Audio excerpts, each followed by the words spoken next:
Welcome to today's Life's Big Question.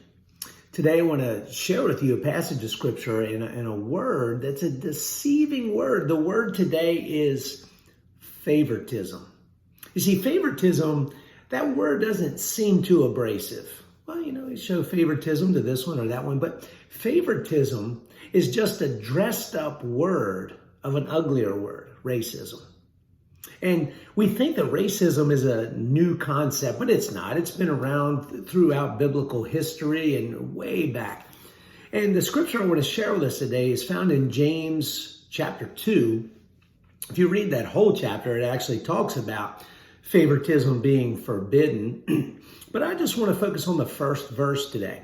It says, "My brothers and sisters, believers in our glorious Lord and Jesus, must not show favoritism." And it goes on and says, "Suppose a man comes into your meeting place wearing a gold ring and fine clothes, and also a poor man in filthy clothes comes in.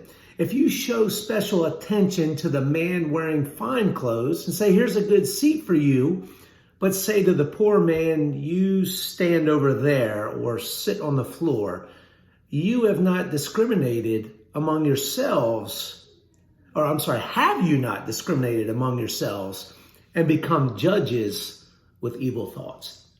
And what this concept is saying, that is racism, right? We think that racism is just within, color, in situations there, but it's not. It's a bigger scope. What ends up happening is favoritism has a tendency to creep into each of our lives. We characterize people upon first impressions. And what I want to share with us today is the concept here that James is really trying to get across to really emphasize that favoritism is forbidden is this.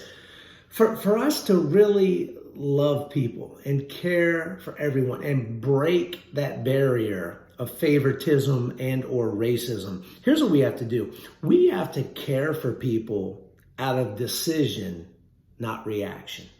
You see, our natural reaction is to do exactly what we just read. Even though we read it, oh, that's wrong. We all do it. We all do it. We see someone walking towards us, and if they look like a favorable person with a suit and tie, we're like, this person.